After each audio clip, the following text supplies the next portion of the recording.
Sorry. Sorry. I'm very sorry. So we will start again. Today I'm going to discuss about the human behavior and how to understand the human behavior. This is the topic. So here I have selected a few theories to define and understand the human behavior. So I think you can remember what we have discussed in the introductory part. So we were discussing how to understand the human behavior throughout the process. So we have been discussing these matters. So the psychology itself says the psychology is understanding the human behavior. There are different ways to understand the human behavior. Different psychologists use different approaches to identify the people and their behavior. So that is what our topic for today. This is the today's topic. So we will go in detail. So I think you can remember I have discussed different schools of psychologists. Can you remember schools of psychology? I think that was our third session. If you can remember, then please mention few schools. Put your answers into the chat. You may remember the schools. I have given you 5 schools. We discussed 5 schools in psychology. Schools means if you can remember very well, I explained the thoughts or the different categories discussing different areas in the subject. So if you can remember, please put it into the chat box. Can you remember the schools, different schools? So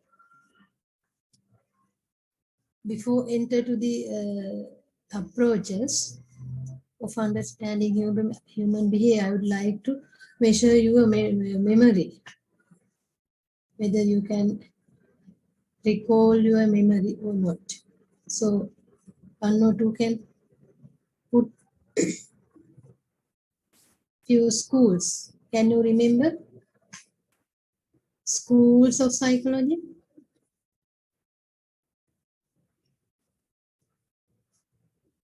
Yeah, geopsychology, parapsychology, cognitive psychology. What else?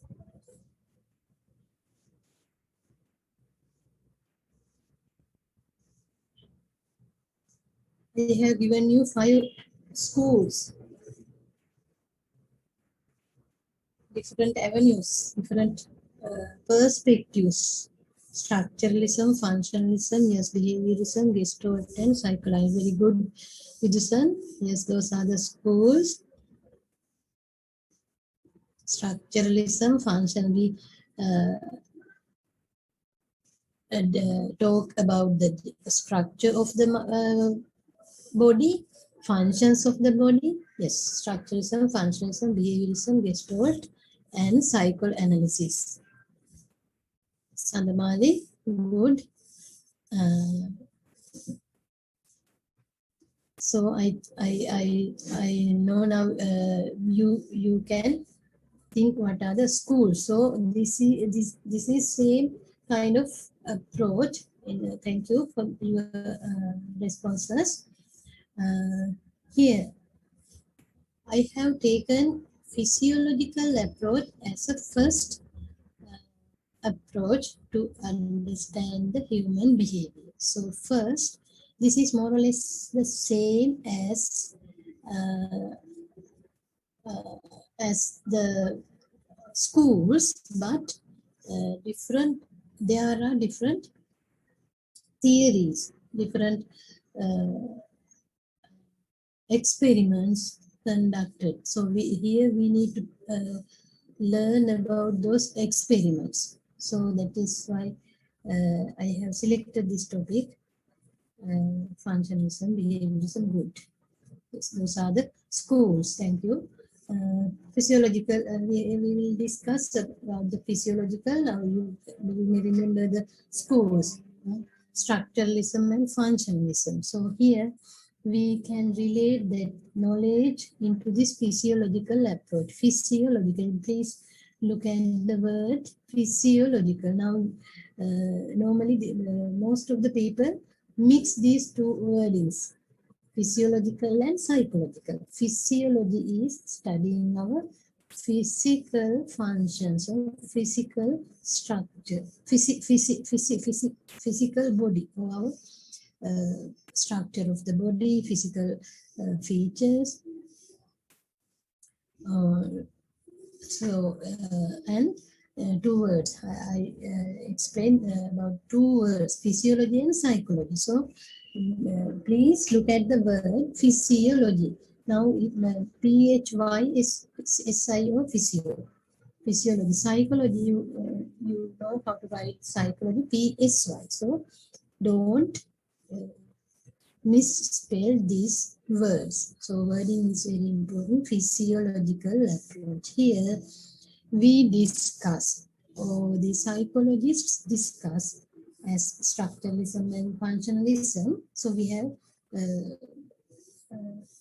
connect these two schools in this physiological approach. So here they discuss the consequence of our genetics and physiology. Now you know what are the genetics. So they means the physiologist or the psychologist who talk about the physical functions and the structure of the body may support to the behavior. So those we call physiological psychologists. So here they and you please go back to your school, psychological school note, and find or get who are the people talk about this concept. Functions and the structure of the body may affect to our behavior. So functions and the structure. So all our functions and structures are mold or generated because of our genetics and the physiology. Physiology is physical structure of the body. So we know genetics, genes. Genes comes from our parents or forefathers. You know forefathers who are the people, our ancestors. අපි මුතුන් මිත්තු කියන්නේ ඒගොල්ලෝ ancestors. එතකොට මේ genes comes from our forefathers or our ancestors. So from these genes decided our physiology or physical structure, physical body, physical patterns, and our physical behavior. So then genetics and the physiology is very, very important when it comes to the behavior part. So in this area of psychology, they discuss about how to examine thoughts, how in thinking pattern. So how to study one's thinking pattern and what will happen if they are in a negative mood or the sad mood, thinking pattern, and connection to those thinking patterns into our behavior or the physical body, physical structure. Feelings examines thoughts, feelings, and behavior from a biological and physical point of view. Now, you know, in the functionalism and the structuralism, we talk about we examine the behavior in this way, the physical point of view and the biological point of view. Biological means, you know, we try to study the biological process of the body, biological, whether the nerve system works, how the nerve system affect to our behavior. Now we know what the behavior is, what the psychology is. Psychology is studying the behavior of mankind or the human or everyone. So so biological malfunctions, biological some organs in our biological body will affect to our behavior. Biological malfunction. So biological malfunctions is also affected. So if one of our organs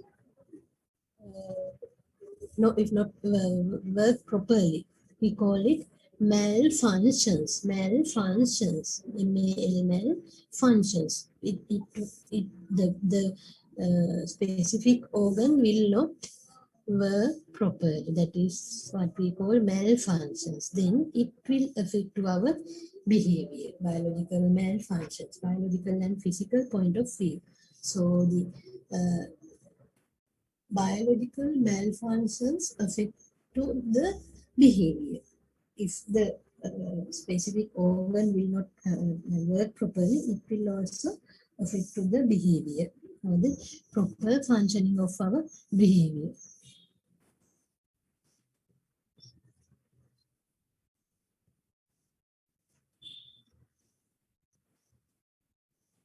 So, can you see the screen? Yes, madam. Okay. I saw some communication. I don't know from where it came. Okay, so biological. If you have any question, please let me know, because this is like a one-way communication. So if you have anything, you please raise your hand and please let me know. So biological, now we know what are the organs that affect to our behavior, our nerve system or our hormones, the brain. Basically, brain will affect to each and every step of our behavior. So thinking, cognitive behavior, cognitive processes, walking, or some other skills, memory, or perceptions, every process will controlled by our brain. So we know that the biological strength, biological side is also affected to our thoughts, feelings, and the behavior. So that is what they wanted to know. So here in this physiological approach. So here we want to know, we want to identify our behavior. No? So each and every behavior will be affected by the biological functions. Biological functions can be explained as genetics and the physiology. Genetics comes from the genes, and physiology is the structure of our body, structure of our physical body. Genetics and the physiology can be defined like that. So here they have used this comparative method to different species of animal can be studied and compared. So that is why the scientists, most of the time, scientists use these comparative methods. So, to identify the behavior. So, they check the some behaviors of animals, and they relate. They compare those behaviors with the human nature. So, because sometimes we may not capable to study human behavior as it is, because they change their behavior. So we can easily study the animal behavior. So they studied about the animal behavior, and they build up some rules, theories based on those studies. So that is how they relate or compare the different studies to the psychology. And here, as I mentioned,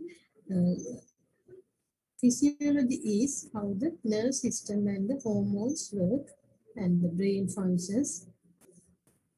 Now we know all our behaviors related with our nervous system, except few behaviors. So you know there are some kind of behaviors will not work with our nerve system. So without sending the message through the nerve system to the brain, some decisions may be taken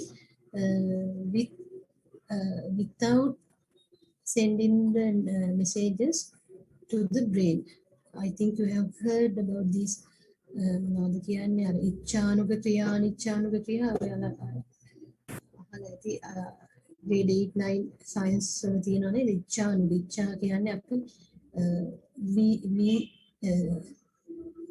send some message to the brain before start the action. Itcha, there is a willingness. ඉච්ඡා කියන්නේ අපි අපි හිතලා ඒක කරන්නේ. අපි message action එක ගන්න කලින් අපි brain එකට nerve system එක හරහා nerve system neurons තියෙනවා මේ neuron එක හරහා අපි brain එකට යවනවා message එක. ඊට පස්සේ brain එකෙන් ආපහු අපිට එනවා අපිට මොන හරි දෙයක් කරන්න කලින් මොකද්ද ගන්න decision එක නම් අපි මේ විදිහට තමයි ගන්නේ. නමුත් තවත් අපේ ක්‍රියාකාරකමක් තියෙනවා. අපි ඒකට අනිච්ඡානුග ක්‍රියා කියනවා. අපිට වෙලාවක් නැහැ. ඒ වෙලාවේ බ්‍රේන් එකට යවලා එයාගෙන් ආසය ගෙනකන් ඉන්න. එතකොට අපි කරන්නේ අනිච්ඡානුග ක්‍රියා කියන අපි වෙලාවට ඒක ඉබේම සිද්ධ වෙනවා. අපි හිතමු අපි ඇවිදගෙන යනකොට කපාරේ ඉන්න සර්පයෙක්. මේ සර්පයා අපේ කකුලට පෑගෙන ඕන්න මෙන්න අපි අඩිය තුස්සලා තියෙනවා. එතකොට අපිට බ්‍රේන් එකට ගිහිල්ලා මෙසේජ් එක බ්‍රේන් එකට ගිහිල්ලා එයා ඩිසිෂන් එකක් අරගෙන ආපහු අපිට කන්වේ කරන්න වෙලාවක් නැහැ. එතකොට අපි ඒව නොහිතම මේ සිද්ධ වෙනවා. අපි කියන ඒවට අනිච්ඡානුග ක්‍රියා ඉච්ඡානුග ක්‍රියා so nerve system or our nerves will work as a communication mode. So there are these physiologists or the physiological psychologists study how these nerves work, whether the nerve system will affect our thinking ability, thinking pattern, or the thoughts, feelings, sadness, or the emotions. Likewise, they study this physiology or the hormones. Now, you know there are some organs, thalamus and hypothalamus, laying different type of hormones. For men and women, they release different type of hormones. So that hormones decide the behavior pattern. Another adrenaline, the testosterone. There are different hormones led by the organs. So if the adrenaline was level was increased, there we can observe different behavior separately for men and women. So there are different type of behaviors based on the hormonal pattern. So there are some students who is having different madam yes madam मैं slide मारूනාද නෑ තාම ඉන්නේ මම physiological මේ second point එකේ ඉන්නේ physiology how to හරි අන්න मैडम හරි nerve system ගැන අපි කතා කරන්නේ hormones හරි मैडम nerve system එක හරි okay how the nerve system and the hormones work. Now we know how hormones affect to our behavior. නේ හෝමෝන වලින් කොහොමද අපි behavior එක change වෙන්නේ. අපි ගන්නවා estrogen and progesterone. Estrogen කියන්නේ ලේඩීස්ලා ගාව වැඩිපුර තියෙන හෝමෝන, progesterone පිරිමියා ගාව තියෙන හෝමෝන. ඒකට මේ දෙකේ වෙනස කොහොමද affect වෙන්නේ අපේ behavior. සමහර පිරිමියාට සමානවත් මේ කාන්තා හෝමෝන වල වැඩිපුර ස්‍රාවය වෙනවා නම් ඒගොල්ලෝගේ physiological organs වලින් thalamus and hypothalamus මේ organs වලින් එතකොට වෙන්නේ ඒගොල්ලෝගේ අර අපි කියනවා secondary sex characteristics ද්විතීක ලිංගික චරිත ලක්ෂණ ඔය රැවුල වැවෙන එක කොණ්ඩේ වැවෙන එක එතකොට හැමේ රෝම රූප වර්ධනය වෙන එක මේ වගේ දේවල් වැඩි වෙන්න අඩු වෙන්න පුළුවන් මේ හෝමෝනල් ලෙවල් එක. ඒකත් එක්කලා අපේ behavior එක වෙනස් වෙනවා. අපි මේව ඉගෙන ගන්න මේ අපේ behavior එක කොහොමද ඉගෙන ගන්නන්නේ? psychology වලින් අපි ඒක තමයි අපේ බලාපොරොත්තු. එතකොට මේ අපිට කියන්න පුළුවන් සමහරලාට මේ සමහර හැසිරීම් දෙගොල්ලන්ගේ වෙනස් වෙනවා නම් අන්න හෝමෝනල් ඉෂුව එක.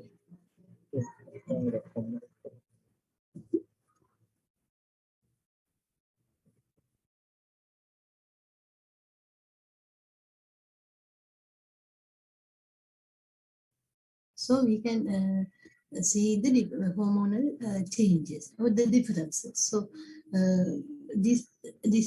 this physiological feature is also affect to the behavior, hormonal effect, hormonal work, and as I mentioned earlier, the brain functions. So brain functions is also will affect to the behaviors.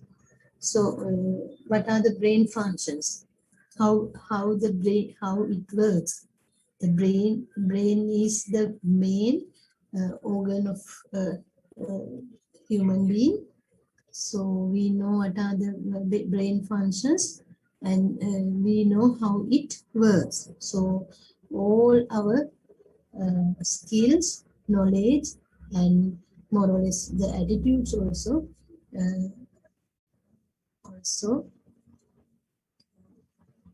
based on our brain functions.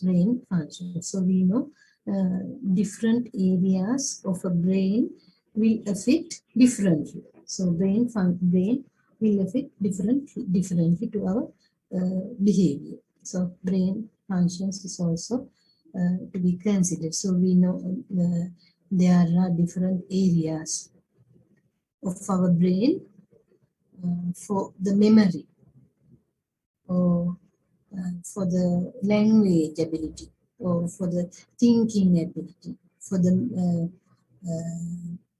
vocal cords. There are different areas of a brain will affect differently.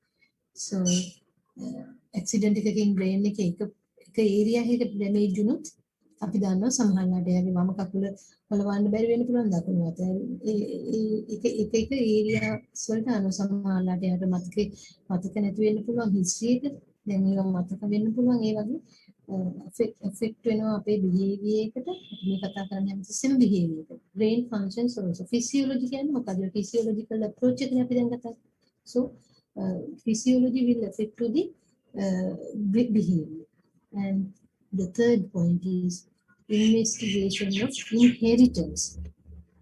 Do you know the word inheritance? I know that you all know what the inheritance is, what an animal inherits from its parents.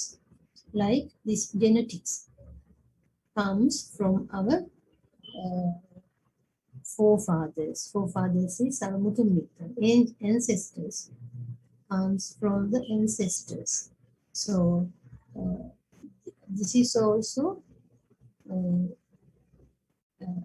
very important aspect to study the physiological approach. When it comes to the physiology, we want to know about our inheritance. So how these features came throughout the lifespan or throughout our ancestors. So what an animal inherits from its parents. මොනවද අපි මේ අර අතීතයේ ඉඳලා අපි අරන් ඉන්නේ mechanisms of inheritance. How it comes. So we know there are 42 genetics. So some genes may prominent and others may not. So then these prominent genes may work on deciding our specific features or color of eye, color of our hair, or color of our skin, the nature of our organs.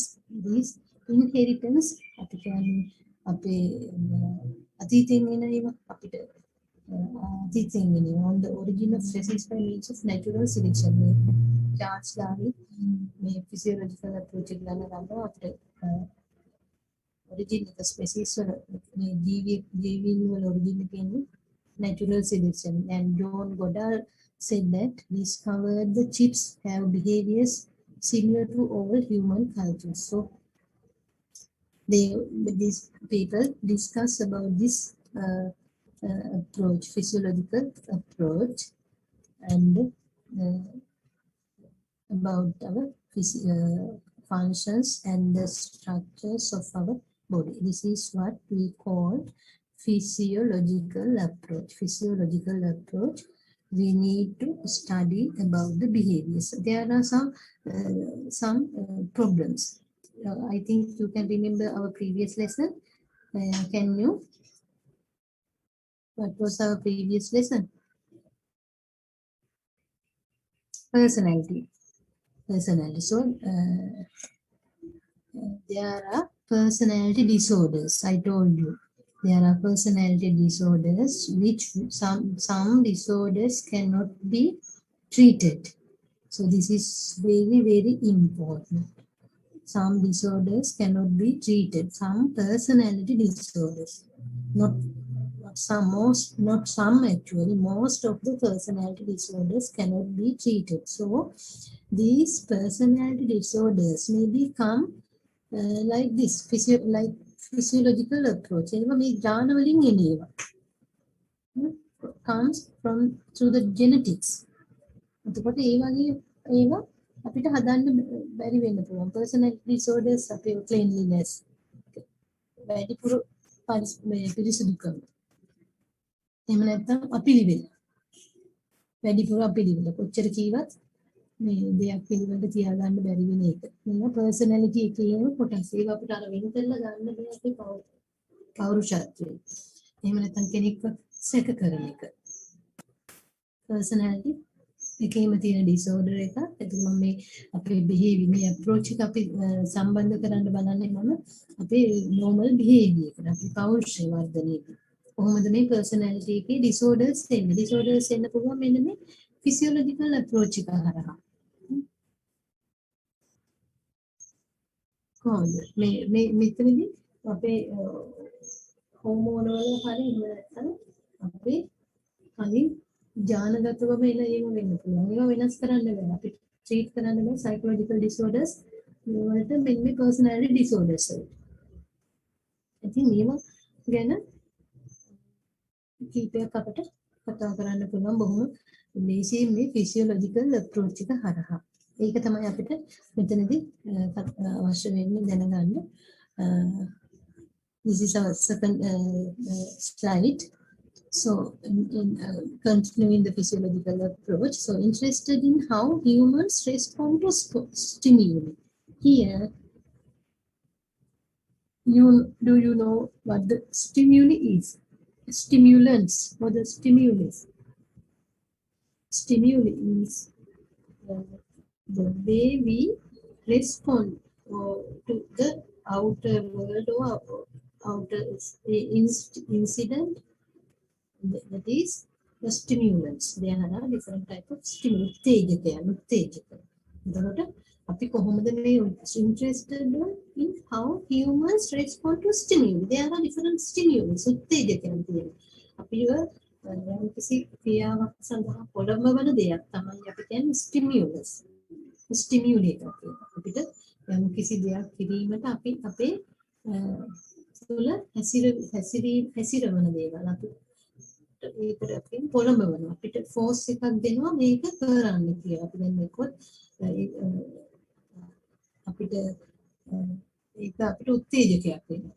Respond කරන ස්ටිමියුලි එක පොළඹවනවා. නැත්නම් ඒක යම් කිසි දෙයක් කරන්න උත්තේජකයක් වෙනවා. ස්ටිමියුලන්ස්. එතකොට මේ ස්ටිමියුලන්ස් වලට අපි රෙස්පොන්ඩ් කරන්න කොහොමද? අපි කොහොමද කරන්නේ? How humans respond to stimuli. So there may be different characteristics related to this stimulants and responses. So these physiologists try to identify the link between these two, stimulants and the responses.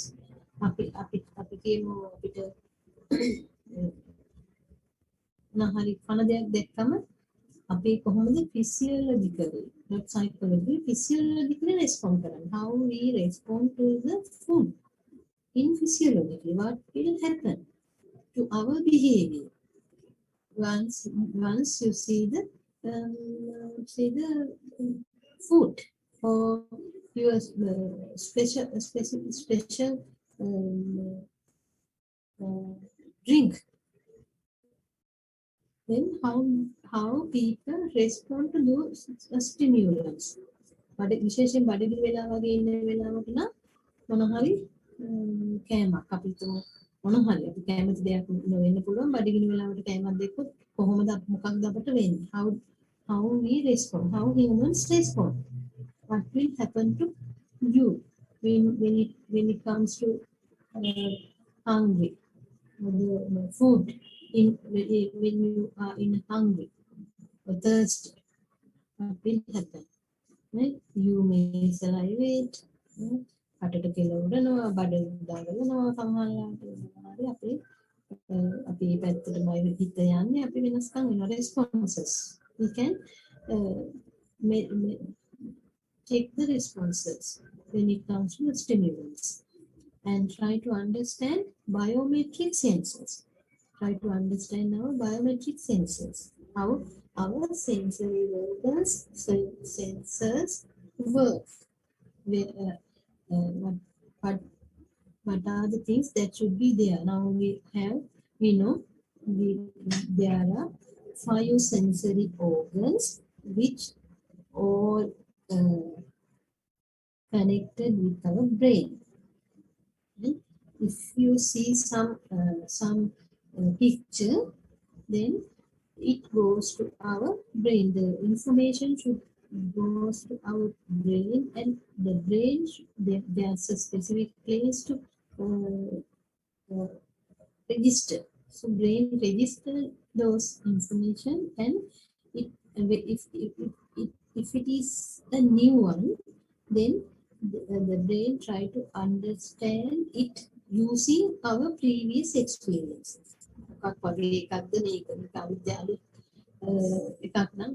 try කරනවා. එහෙම නැත්නම් එයාගාව record කරලා තියෙන information වලට අනුව identify the object. They are trying to identify the object. Likewise, all the sensory organs work according to our brain structure, according to our strength of the brain or the organ, sensory organ. Biometric sensors is also affect to our behavior. The biometric sensors are physical features. So here they try to understand the biometric sensors. Now you say does it affect? Only biometric sensors can understand the behavior. Whether the biometric sensors support behavior. The only biometric sensors may not support our behavior. Then අපිට ඕන තරම් දේවල් අපි දකිනවා. හැබැයි ඒවා අපිට ඔළුවට යන්නේ නැහැ. අපි අයිඩෙන්ටිෆයි කරගන්නත් නැහැ. ඕන තරම් ස්ටිමියුලන්ස් තියෙනවා පරිසරේ. හැබැයි අපිට ඒවා සමහර ශබ්ද තියෙන්න පුළුවන් අපිට. එහෙනම් අපි අර්ථය ඒකට වැඩි අපි බ්‍රේන් එකට ගන්නෙ නැහැ. අපිට පේන දේවල් තියෙනවා ඒවත් අපි ගන්න නැති වෙන්න පුළුවන් අපි අපේ ඇතුළට. ඒ කියන්නේ මේ බයෝමෙට්‍රික් සෙන්සර්ස් විතරක් නෙවෙයි මේවට හේතු වෙන්නේ. සමහරවිට අපි ඒවට දෙනවා මීනින් එක. නැත්නම් අපිට වඩා ගැළපෙන ඒවා විතරයි අපි ගන්න. අපි සිලෙක්ට් කරනවා. අපි මේවට කියනවා sensation and perception. Sensory organs are there, but we don't take all the sensory instruments into our brain. Okay, ඒක අපිට perceive කරගන්න. අපි ඒක meaning එකක් දෙන්න අපි ඒක ස්ටෝර් කරගන්න. අපි ඒකට attention දුන්නොත් තමයි. attention දෙන එකටත් තියෙනවා. මේවා මේ අපි biological functions විතරක්ම නෙවෙයි මේවට බලපාන්නේ. දැන් අපිට සමහරවිට ඒ යම්කිසි stimulants මම කියවා stimulants කියනවා මේ stimulus තේජක තියෙන ඕන තරම් පරිසරය. හැබැයි අපිට ඇහෙන්නේ අපි කැමති දේවල්. ඉස්සෙල්ලාම අපේ attention එක ගන්න සමහරවිට music වලට කැමති music sound එක තමයි අපේ attention යන්නේ. ඒ වගේ සමහරවිට අපි බඩගින්න ඉන්න වෙලාවට නම් දැන් ඔන්න අර මොනවද පාන් වෑන් එකක් යනවනම් ඕගොල්ලන්ට තෙහි මේකේ සවුන්ඩ් එක මේ වෙලාවට ඕගොල්ලෝ සවුන්ඩ් එක කාලා නැත්තම් මේ මම කියන එකට වඩා ඈතින් අර පාරේ යන සවුන්ඩ් එක ඕගොල්ලන්ට ඇහෙනවා. ඒක තමයි අපි බයෝමෙට්‍රික් සෙන්සර්ස් වල නෙවෙයි ඒක තියෙන්නේ අපේ මොනවායි තව මේ thinking thoughts feelings මේ වගේ අපිට කලපෑමක් තියෙනවා. මෙන්න මේ දෙක තමයි මේ ස්ටඩි කරන්නේ physiological නැත්නම් biological approach එකේ. biometric sensors අපි දකින්න දෙයක් ගමනක් යනවා නම් ladies නම් ගෙදර උයන්නේ එළවලු නැත්නම් එළවලු කඩ හරියට පේනවා යනකොට. පේන්නේ මෙලොව. මාළු ගන්න හිතාගෙන ගියොත් මාළු කඩට බලලා අපේ ඇහැ දුවන අපේ perception වැඩිපුර එතෙන්ට ගත වෙනවා. අපි just දකින්නනේ පොත් කියවන්න කැමති කෙනෙකුට book shops එහෙම නැත්නම් book sale එකක් ගැන තියෙන notice එක වැඩිපුර මේ දකින්න. අනිත් දේවල් වැඩි අපේ අවධානය යන්නේ නැහැ. අපේ attention එක දෙන්නේ නැහැ. ඉතින් මෙන්න මේව හරි අමුතුයි. මේ biological තියෙන sensory organs වැඩ කරනවා හැමෝගෙම එකම විදිහට වෙන්නේ නැහැ. ඒක වෙනස් වෙන්නත් හේතුව මෙන්න මේ. එක අය එක විදිහට තමයි ඒවට attention දෙන්නේ.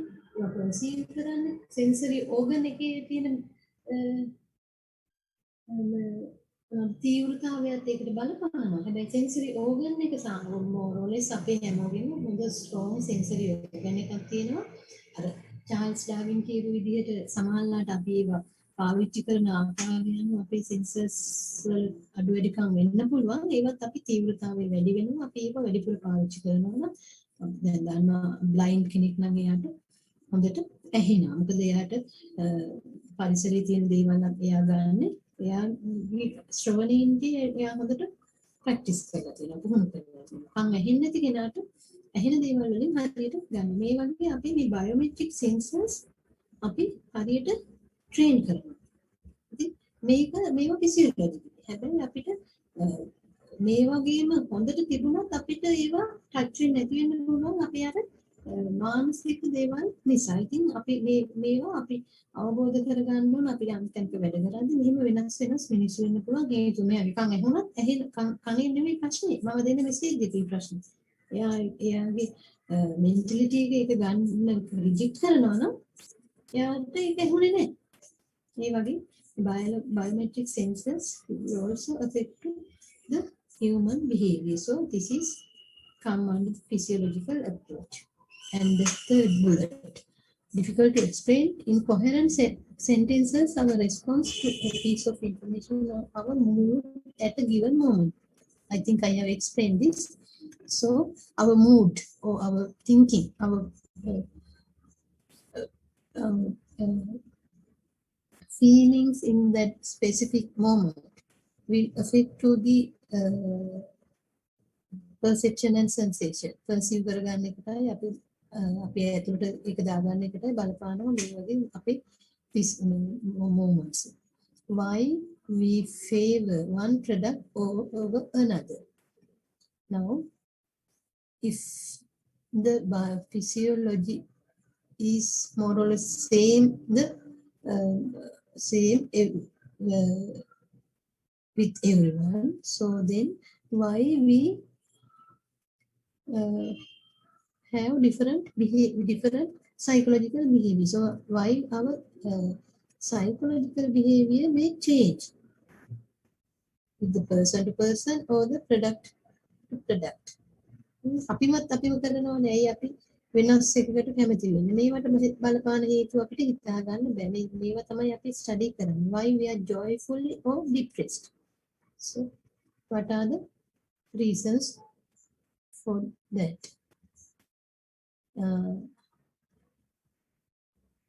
Why we favor one product over another, why we are joyfully or depressed, and check physiological data, rate of our heart rate, heartbeat, direction, rhythm of ine neuroscience.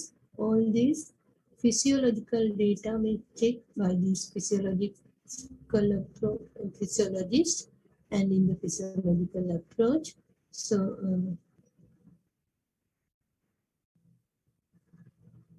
whether the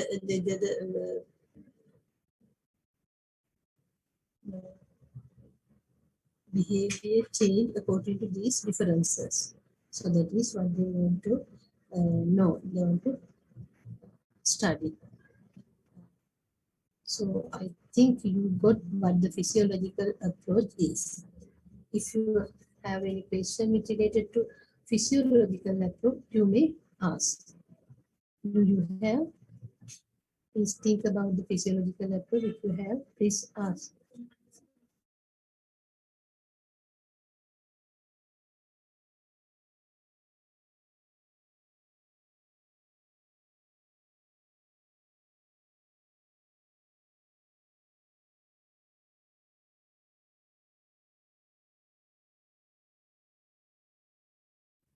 Seems that you don't have any question. We'll move to our next approach. It is psychodynamic approach. So here, you have mentioned this approach or the school of psychodynamic. We call it psychoanalysis. Here, psychodynamic is the different psychological system. So these people talk about these mentalities. You know Sigmund Freud, Erik Erikson, Carl Jung, Alfred Adler. These people discuss about the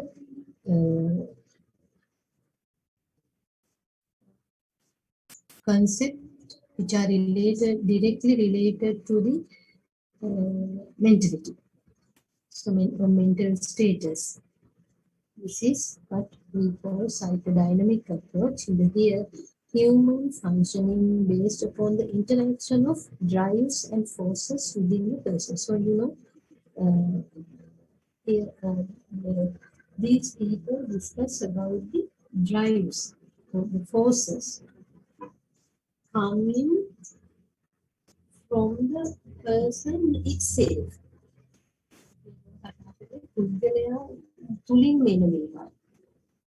Drives and force බලයක් පිළිදෙන්න force එක drive එක ක්‍රියා කරන්න කොළඹවන දෙයක්. ඒ කියන්නේ මිනිසා තුලින්මයි. එතකොට ඒක සමහරවිට බලපාන වෙන්නේ නැති physiological aspect of that. Most of the time we discuss about these psychological factors. unconscious, and conscious, subconscious, ego, superego. Uh, these areas will affect directly to the human behavior. That is what that is their opinion. Unconscious. Unconscious can be defined as a awareness of a human being. So this is they don't aware about their behavior. We cannot understand. We don't know what are the things in our mind, in our brain, right? Or the different structure of the personality. So these features are specifically specified to the respective person. එයාගේ unconscious එකට අනුව තමයි එයා වැඩ කරන්නේ. එයාගේ personality එක එයාටම සුවිශේෂයි. යම්කි පුද්ගලයෙකුටම සුවිශේෂයි. මේක අනිත් අයට අදාළ කරගන්න බැහැ. ඉතින් මේ drives interact forces තමයි මේවට බලපාන්නේ කියන එක තමයි මේ psycho analysis එක කියන්නේ සමහරවිට තමන්ගේ ජීවිතයේ තියෙන experience වෙන පුළුවන් මේවා drives වලට හේතු කෙනෙකුට හොඳට කුඩා කාලේ හොඳ environment එකක හම්බුනා නම් එයාගේ drives හොඳ වෙන්න පුළුවන් එයාට හොඳට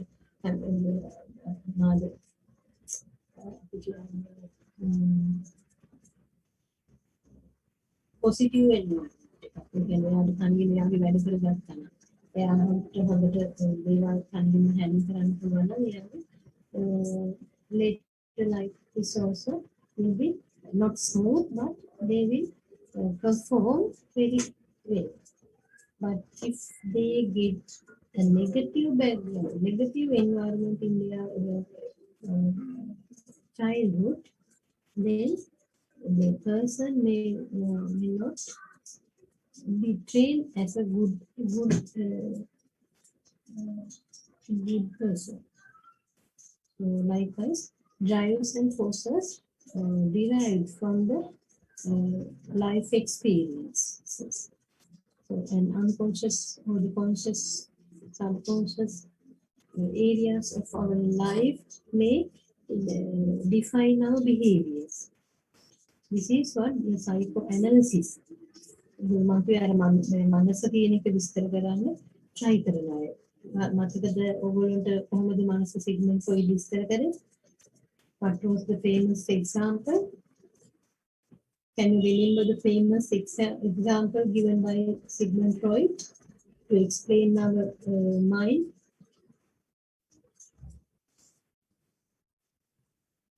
Yes. If you can remember, please put it into the chat. It's a famous. Throughout the process, I was talking about when we introduce our subject, I was talking about this. I have been discussing about this Sigmund Freud's famous example. Can you remember? Yes. Dog experiment. Psychosexual development. Yes, it's psychosexual development. But it's also the stages in psychosexual development. Sigmund Freud discussed about these stages of developmental stages, concept of depression. Yes, concept of depression,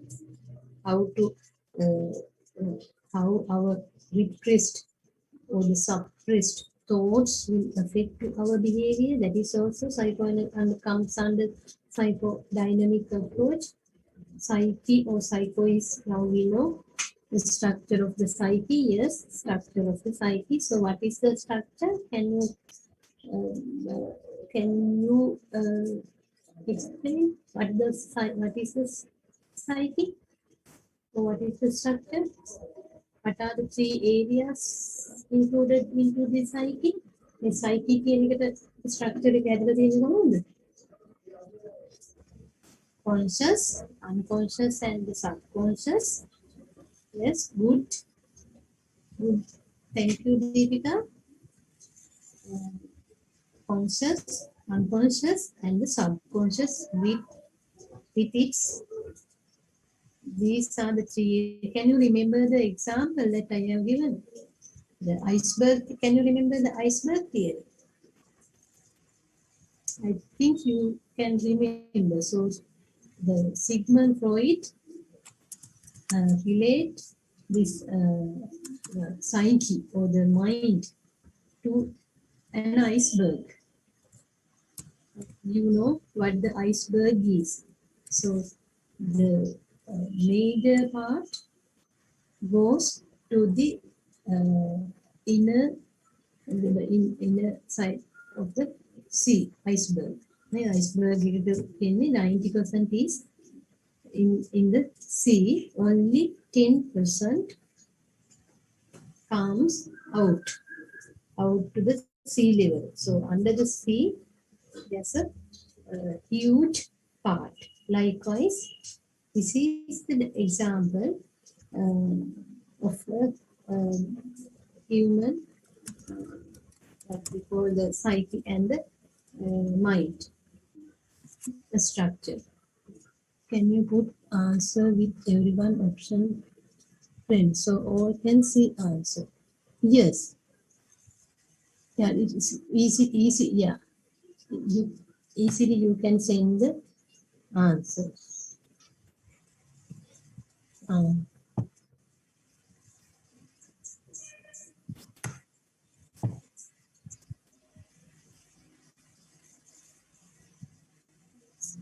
when you type the messages, just send it to everyone. Then all can see the answer. Yes. So here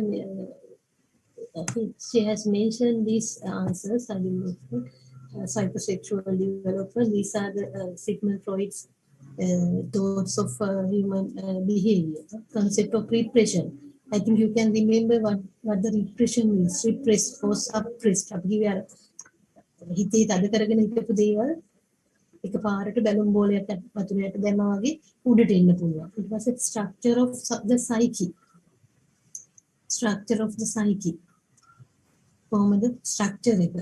ඔයගොල්ලෝ මේ අපි පුළුවන් විදිහට interact කරගන්නයි මම බලන්නේ. ඔයගොල්ලෝ 40ක් 45ක් ඉඳන් කතා කරන එකත් තේරුමක් නැති නිසායි මේ විදිහට මම මේ chat එකෙන් උනත් ඉන්ටරැක්ට්. ඒකට ඔයගොල්ලෝට යම් කිසි දෙයක් එන නිසා ඉන්ටරැක්ට් වෙනවා මොනවා හරි දෙයක් කරන නිසා නැත්නම් මම මේක අපිට ඇඳලා පෙන්වන්න පුළුවන් human man මොනවාද කොහොමද මේ ස්ට්‍රක්චර් එක අපිට තියෙන්නේ කියන එක මේ වගේ දේවල් ගන්න පුළුවන්. ඕනනම් අපි බලමු.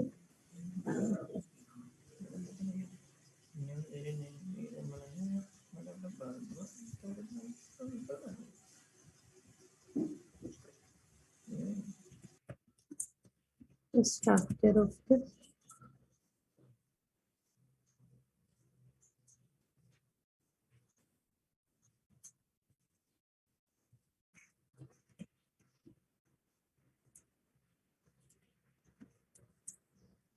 structure of the mind. Make the structure of the mind. කියපු ගමන් එන්නේ මෙන්න මේක. මොකද්ද මම ෂෙයා කරන්න ඕනද? मैडम මේ අලුතෙන් ගත්ත ස්ක්‍රීන් එක නම් පේන්නේ නැහැ मैडम. හා? අලුතෙන් ඔය තිබ්බ ස්ක්‍රීන් එක නම් පේන්නේ නැහැ मैडम. දැන් හරි. ඔව් ඉන්නේ හරිනේ නේද මම ෂෙයා කරේ නෑ. මේක අපි structure of the mind කියපු ගමන් මෙන්න මේක එන්නේ. නේ මම මේක ගැන තමයි ඔයගොල්ලන්ට කියන්නේ. Psychodynamic perspective එක. Psychodynamic approach එක. Sigmund Freud තමයි මේක කතා කරන්නේ. මෙන්න මේක. අපි කිව්වේ මම කියන්නේ conscious, unconscious and subconscious. So here we have ego and superego features in the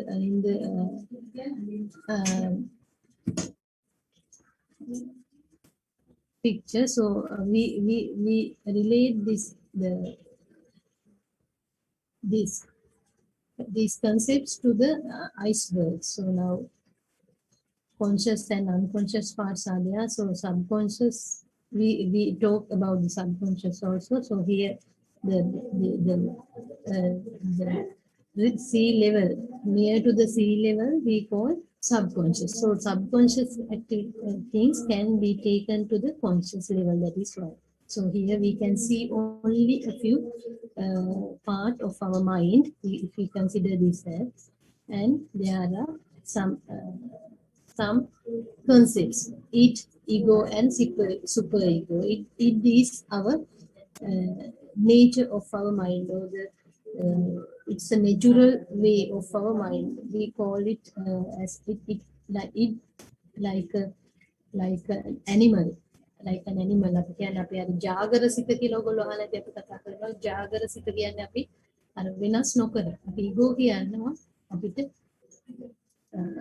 අපි යම් යම් දේවල් වලින් ඉගෙන ගන්න දේවල් වලින් අපි මොඩිෆයි කර ගන්නවා අපි අර බේසික් තියෙන දේවල් මේවා ඔයගොල්ලන්ට ස්ටඩි කරන්න කතා බලන්න මේ කියන දේවල් මොනවද කියලා අපිට මේ හැමදේම කතා කරන්න බෑ සුපර් ඊගෝ කියන්නේ අපි මේවා අපිට තියෙනවට මේ දෙකේම එකතුවට වඩා අපි පෙන්නනවා සමහර දේවල් පරිසරයට අනුව අවශ්‍ය වෙලාවට අනුව අපි පෙන්නනවා දේවල් අපි with the society with social rules and morals we show the different aspects social rules අපි පෙන්වන්න කැමති දේවල් තියෙනවානේ මේවා moral එක අනුව ඒකට තියෙන දේම නෙවෙයි අපි ටිකක් වැඩි කරලා පෙන්නනවා conscious and their moral compass it develops as a child learn what their culture considers right and wrong. So if your super ego walked past the same stranger, it would not take their ice cream because it would know that that would be rude. However, if both your id and your super ego were involved and your likewise, this is Sigmund Freud's psychodynamic approach. Now here it has mentioned in a nice way. It is, I want to do that now. අපි පොඩි ළමයි වගේ කියන්නේ අපි යන්නේ ඒක modify නොකරපු දෙයක්. අපි මැටිකුලියක් විදියට ගත්තොත් එහෙම මැටිකුලිය නිකන් as it is කියන විදිහට. ඊට පස්සේ ego තමයි maybe ego එක අපට අනුව අපිට maybe we can compromise it and super ego is it's not right to do that අපි ඒක අර අපි ඉගෙන ගත්ත දේවල් අනුව අපි ඒක justify කරනවා for this workable or not great. Likewise, this is psychodynamic approach according to the Sigmund Freud. So better to go to this side. So you may found several related areas, right?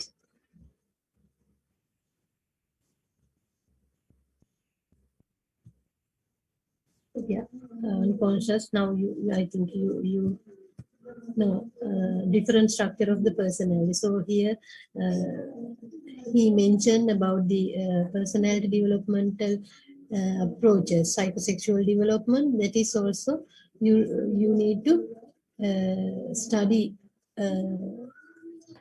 well because you can have different meanings for the personality development according to our previous website.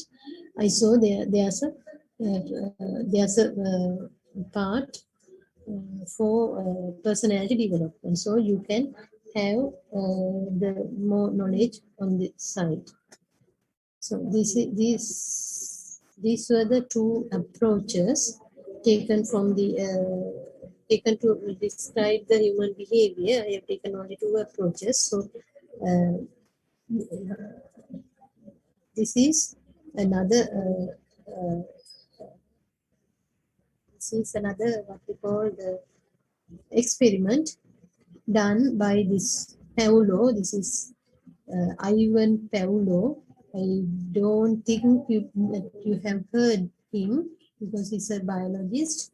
We call him biological psychologist, biologist.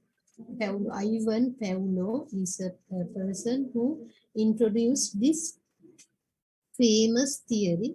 It was a classical conditioning theory. Classical conditioning. අපි කියනවා මේක සම්භාව්‍ය තත්ත්ව ආරෝපණ න්‍යාය. So you can find the example from the theory, classical conditioning theory. So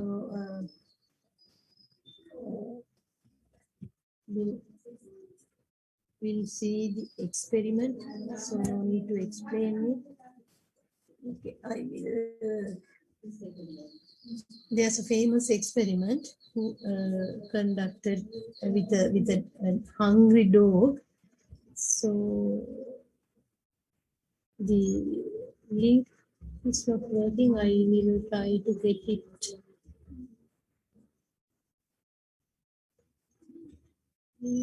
I have given an hyperlink. Something has happened. Okay, doesn't matter. We'll find. We will find the link from the.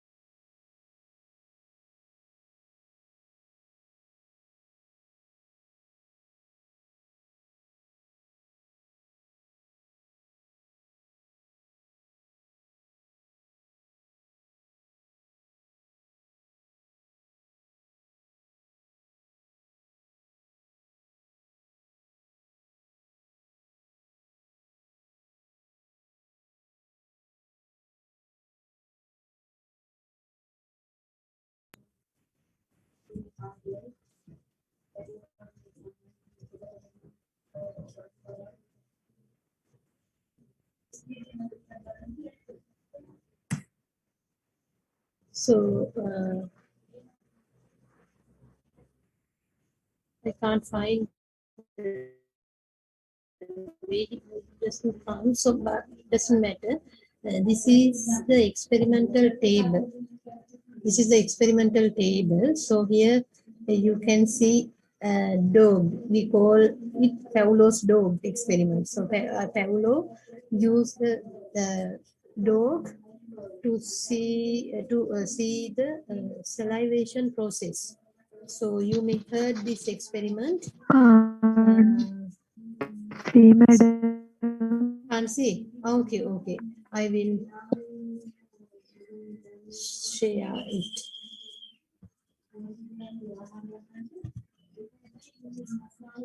So I think my connection is little slow. So you please go to the website, YouTube, and you just type the Pavlov's dog experiment. So then you can see the video. Okay. Here, sorry, I think doesn't the video is not coming, but it doesn't matter. We'll see the experiments. I think now you can see. Can you? Yes, Can madam. you see? Yes, this is the experimental table. Here, the Paulo used this dog, hungry dog. He's a hungry dog, and he the Paulo put meat to this bowl, and this dog had the meat, and then the psychologist measured the saliva for the salivation process. So he had some instruments to measure the saliva. So when the hungry dog can you see the screen? Yes, madam. Okay, okay, thank you. Okay, this was this was the experiment. So Ivan Pavlov is Russian psychologist. So he used this hungry dog experimental table with certain mechanically controlled devices. So he used some devices to measure the salivation process. That is how he measured the behavior of a dog, and he gave the food to the dog and rang a bell at the same time. So bell ringing sound comes when he give the food to the dog. Same time, bell food. So automatically we know when the if the hungry dog uh, sees the food or meat, what will happen? He start the salivation process, saliva, secrete the saliva automatically. And after several times, he continued the process for several times, but no food, only some. He continues the process for several times. It happens, and later he didn't provide the food. Only the bell sound were given. Only the bell, no food. What will happen? Then the dog thought that he will get the food when it comes. When the bell sound comes, then he thought the food is also will come, and the salivation process continues. That is the biological. This is biological experiment. In this case, also secrete the saliva. So without food, without receiving the food, the dog gets the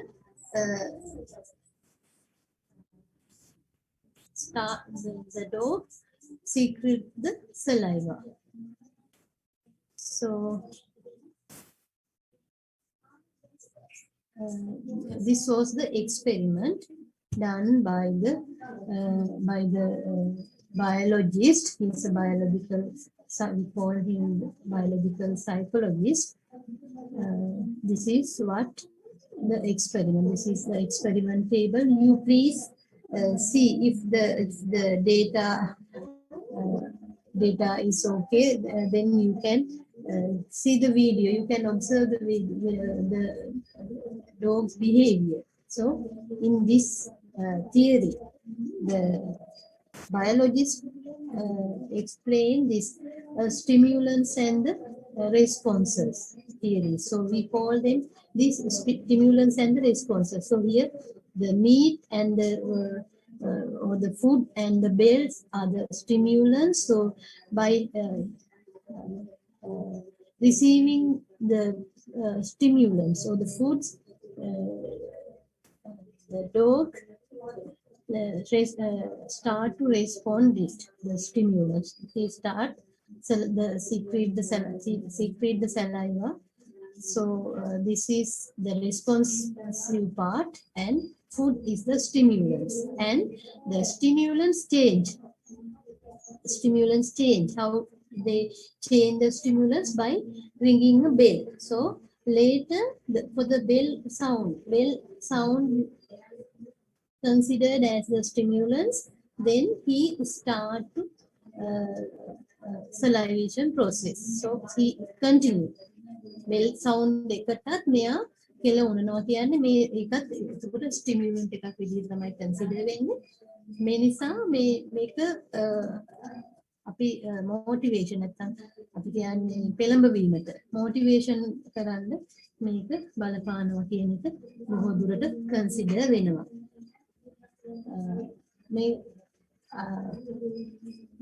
මේ experiment එකෙන් ඒගොල්ලෝ අපිට කියන්නේ අපේ biological කියන්නේ අපේ physical biological ක්‍රියාකාරීත්වය වැඩි කරන්න හේතු වෙනවා මේ උත්තේජකයන් බාහිර පරිසරයේ තියෙන. දැන් කෑම කියන්නේ අපිට සාමාන්‍යයෙන් ඒක සෑමට කෙලවුනනවා. හැබැයි බෙල් එක කියන්නේ අපි එහෙම සාමාන්‍ය බෙල් එක ඇහෙනකොට අපිට කෙලවුනන්නේ නැහැ නේද? ඔයගොල්ලන්ට කෙලවුනන්නේ නැහැ නේ bell සද්දෙට? Have you secreted the saliva to the bell sound? Is it a natural stimulus? No, madam. No, it's an artificial stimulus. But can you remember some bell sounds? We also secrete saliva. Where? Some bell sounds. School bell. Yes, school. Not everyone. Before the lunchtime. Yes. Yes, before the lunchtime bell, we also secrete the saliva. That is called the conditioning process. So this is a some theoretical work. So this is the conditional process. Now can you see the conditioning word? Classical conditioning. මේක අපි කියනවා සම්භාව්‍ය තත්ත්ව ආරෝපණය. අපි අර ඉස්කෝලේ හැම bell එකටම අපිට කෙලවුණන්නේ නැහැ. ඔයගොල්ලෝ කිව්වා වගේ හරියටම හරි. හැබැයි ලන්ච් එකට නැත්නම් ඉන්ටර්වල් එකට කලින් එන බෙල් එක අපි දන්නවා ඒකට අපිට කෙලවුණා කන්ඩිෂන් වෙලා අපි මේකට බද්ධ වෙලා ඉන්නේ. කන්ඩිෂනින් කියන්නේ අපි ඒකට යම්කිසි සම්බන්ධයක් ගොඩනගා ගන්නවා. ඒතකොට යම්කිසි හැසිරීමක් එක දිගට වෙනකොට අපි මේ සම්බන්ධයක් ගොඩනගා ගන්නවා. ඒතකොට ඒ සම්බන්ධයේ ඔස්සේ තමයි අපි හිතන්නේ. අපේ ෆිසිකල් නැත්නම් බයොලොජිකල් බොඩි එක ක්‍රියාත්මක වෙන්නේ. අපි උදේ නැගිටපු ගමන් අපිට හැමදාම 6ට බෙඩ් එක ඕන. ඒතකොට ඒක හැමදාම අපි ඒකට කන්ඩිෂන් වෙලා අපිට ඒක අවශ්‍යමයි. නැතුවම බෑ. එහෙම නැත්නම් බෙඩ් එක බීටු ගමන් අපිට টয়ලට් ප්‍රොසෙස් එකට අපිට ඕන වෙනවා නම් ඒක නොකර ඉන්නම බැරි තත්ත්වයකට මේ කන්ඩිෂන් වෙලා තියෙන්නේ. ඒකට ඒවට අපි බැඳිලා ඉන්නවා. අපි හිතාම අපි ක්‍රියාත්මක වෙනවා. ඒතකොට අපි මේ තියරි එකට කියනවා ක්ලාසිකල් කන්ඩිෂනින් තියරි. මේ වගේ දේවල් අපේ ජීවිතේ අපි සම්බන්ධයක් අදාළ නොවන දේවල් වලට උනත් අපි සම්බන්ධතා ගොඩනගා ගන්නවා. මේක කන්ඩිෂන්. අපි large sound එකක් තියෙන පුළුවන්. මේ large sound එකට අපි සම්බන්ධතාවයක් ගොඩනගා ගන්නවා.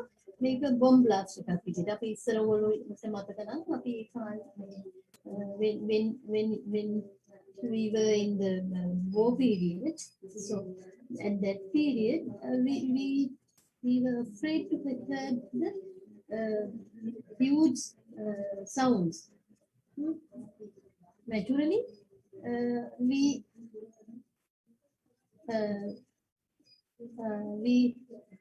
think that this is a bomb blast. Likewise, we tend to develop the relationship with the sound and some reasons. Likewise, we are conditioning with some situations. We are conditioning with some events. We are conditioning with some people. Likewise, conditioning. So this conditioning will affect our behavior. That is what this psychologist says. These people call biological psychologists. So here they explain this conditioning process affect to our biological body.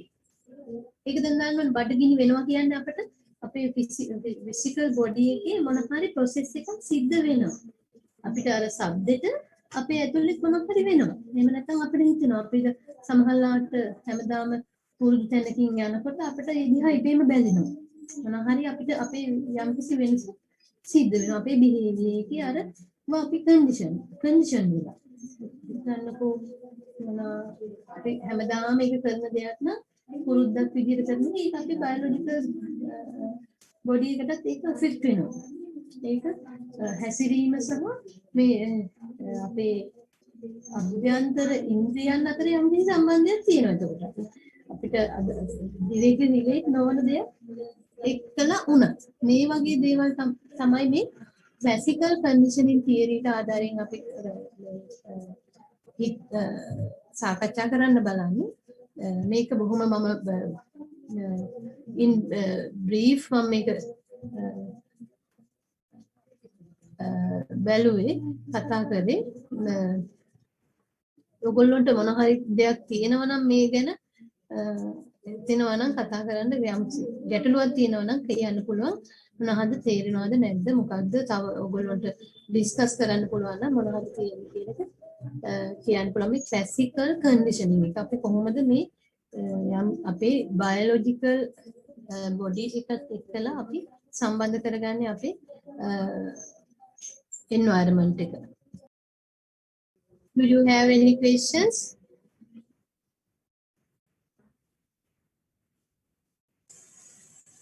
No, madam. No? Okay. It's 9 o'clock. I will move to the next part of our theory. So here we have some to understand the human nature. We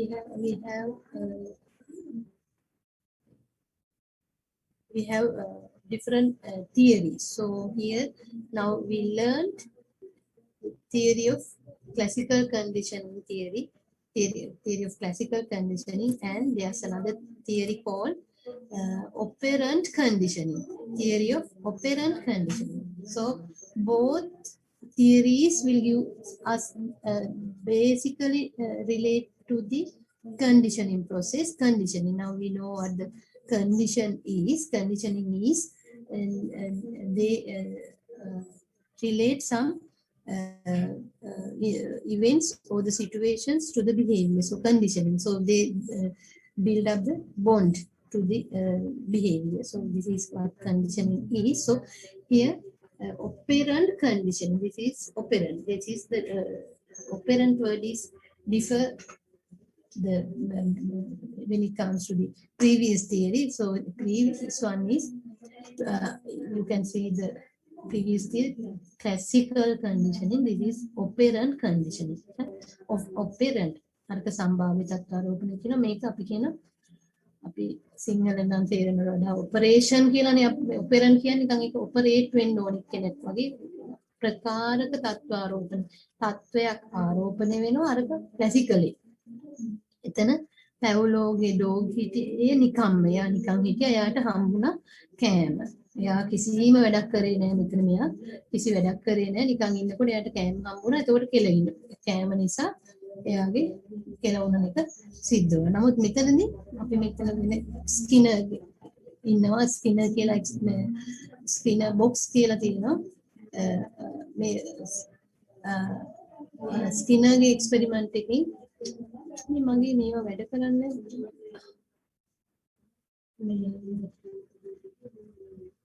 theory of operant conditioning. So here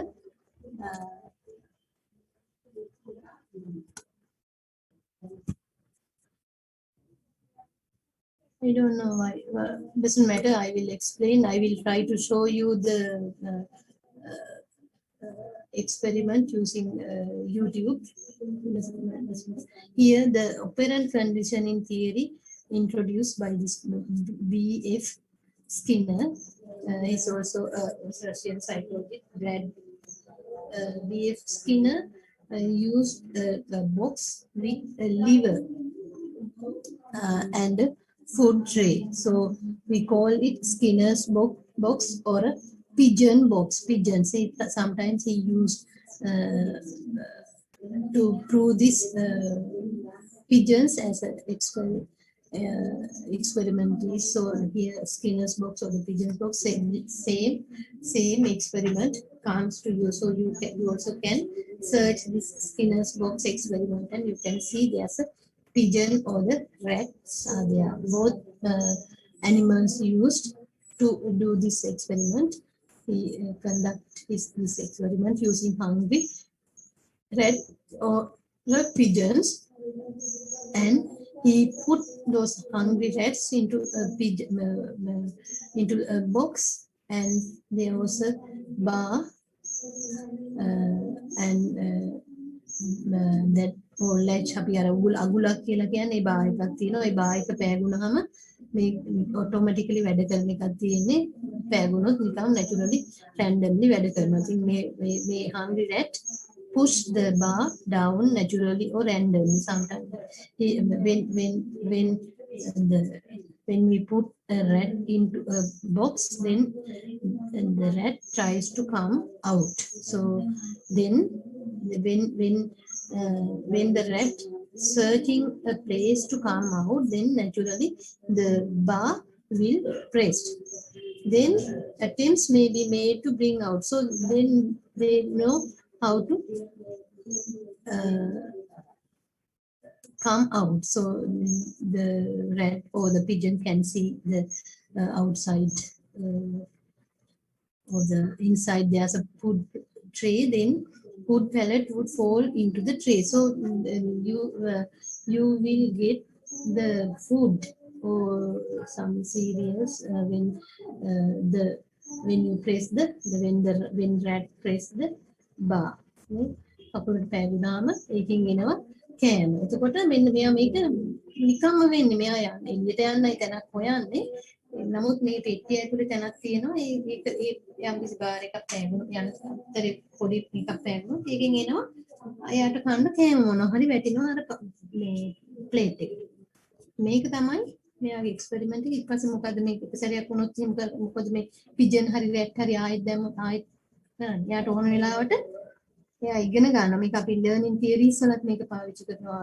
When it comes to the educational psychology, we use this theory to explain the learning. So now a rat or a pigeon learn how to push the bar and how to take his reward. We call this series.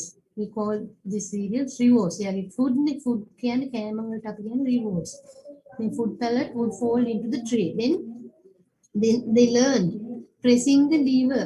The lever I press more frequently the food pellet will reinforce the behavior. So he tries to take this rat tries to take his reward by pushing the bar or pushing the lever. මේ lever එක පාගලා එයා කෑම ගන්න ඉගෙන ගන්නවා. ඒකෝර මෙතනත් ඉගෙන ගැනීමක් තමයි වෙන්නේ.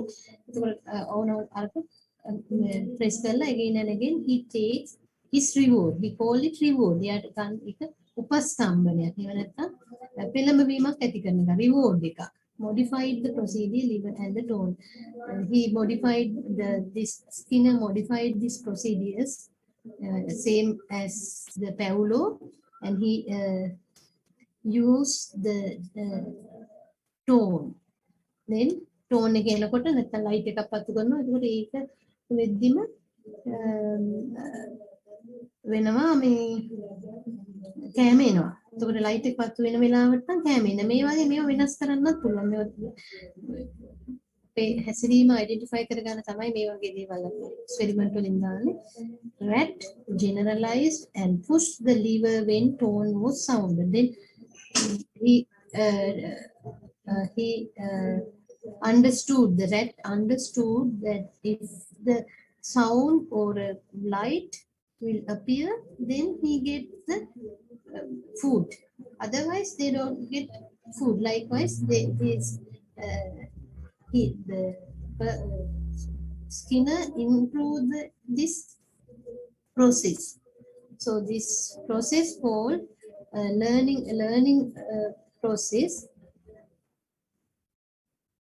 So here he did this as an operation. So we know that the rat has to do something to get his reward. The rat or a pigeon should do something to get its reward, right?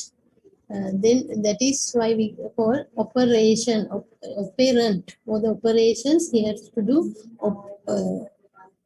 some operations to get its reward. Reward is the food. To get the food, he has to do something. Otherwise, if he lay apart, then they will not get the food. So operations or actions are important. Set of acts, step-by-step procedures, operant. That is why we call this operant conditioning theory. So this animal should do something to get its reward. In the process of operant conditioning, operant responses are modified, changed by reinforcement. So these reinforcements are the things that we get for our for our actions or activities. So to get the reinforcement, we have to do something. Step by step, we have to actively engage. And these are recall. I know that all these words are very new to you, not like the other students. So, but ICT people, these words are new. Responses and the stimulants. Stimulants. Now, earlier in our earlier experiment, it was stimulants. Stimulants are the considered as internal things, so the externally we get some things. Response are not like that. Concern with response rather than stimulus. So here we have to respond. The how the දක්වන ප්‍රතිචාරයට අනුව තමයි යාට කෑම හම්බෙන්නේ. Behavior is shaped and maintained by its consequences. So here the main idea was so we shape, we modify our behavior, or we maintain our behavior according to the things that we receive. Consequence. It is operated by the organism and maintained by its results. So if we get the positive results, then we continue the operations or the actions that we have. And if we get the negative results or the punishments, negatives, then our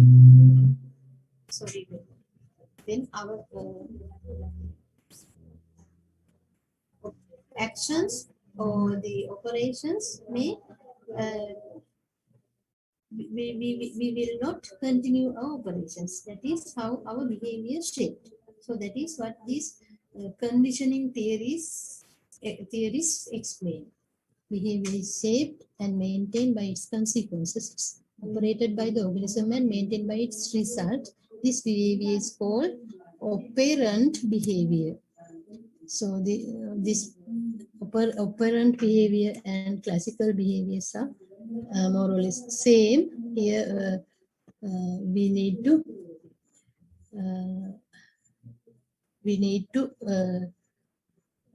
engage with the task. We need to engage with the task. So I will show you Skinner box.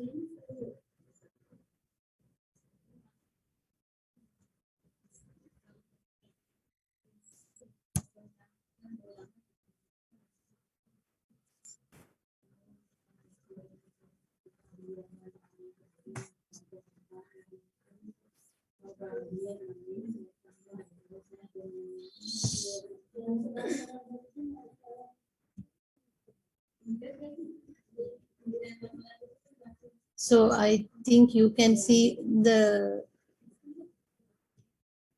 wait, I will share the sound. Can you see? I think you can see this. This is the Skinner box. This is the experiment done by B.F. Skinner. So this is the box, and here he's having the lever in here.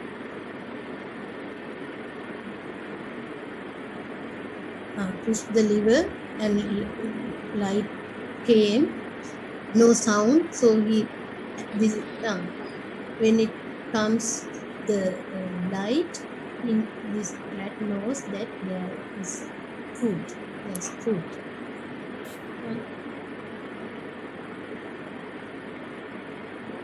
Bar එක push කරලා කෑම ගන්න එයා ඉගෙනගෙන. මේක තමයි operant conditioning කියන්නේ.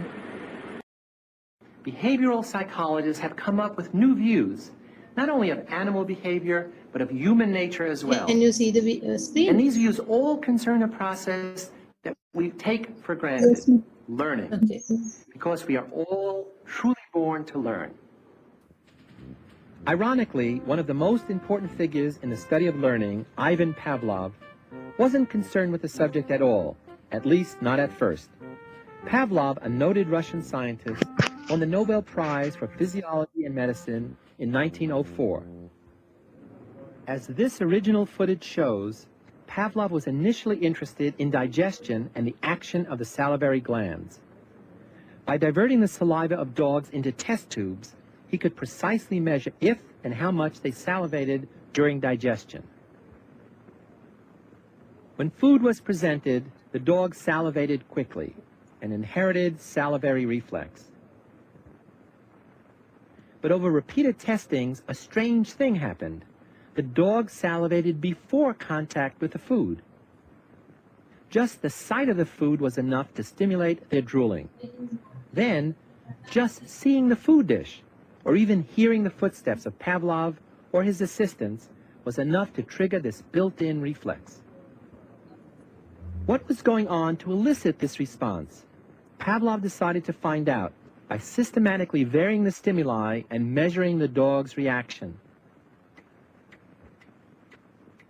Metronomes, lights, and bells were all used as stimuli, and they all worked as stand-ins for the food.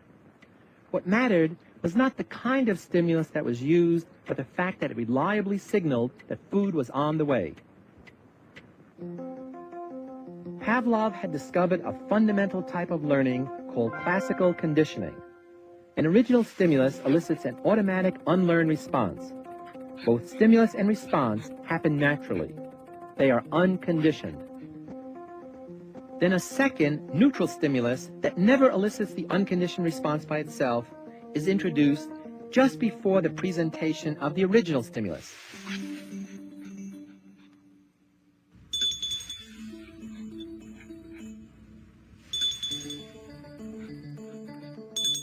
If the neutral or signaling stimulus is presented alone, and a response occurs as if the original stimulus were still there, we say that conditioning has taken place. The arbitrary neutral stimulus becomes a conditioned stimulus. The reverse is also true. Pavlov and others studied the extinction over time of such conditioned responses. When the subject learns that the conditioned stimulus no longer signals a desired event, the acquisition process is reversed, as the learned connection is gradually weakened.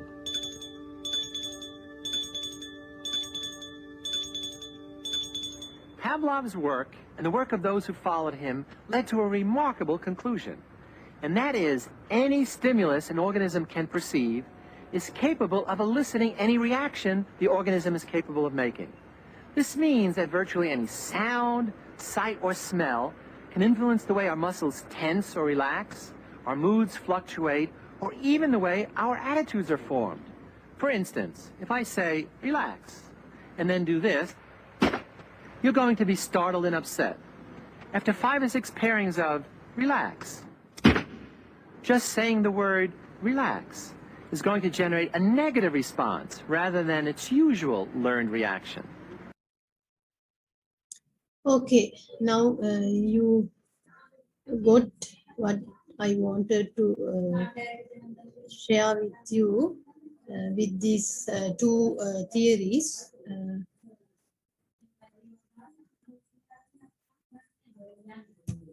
With these two theories, we can wind up for today. So we were talking about the physiological approach and the psychodynamic approach. Under the physiological approach, we tried to understand the classical conditioning theory and the, what we call the operant conditioning theory. So here, I think I will continue the session for next week. So if you have any question, you please ask. Otherwise, you can send the numbers that you have that as an attendance. Sorry. So if you have any questions, you may please ask. If not, you can.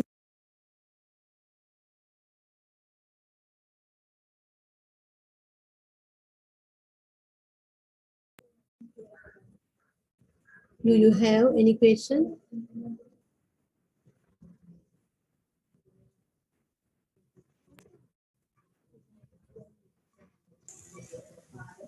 No, madam. Okay. Okay, thank you. Then we will finish this. Thank you. Thank you, madam. Okay, you're welcome.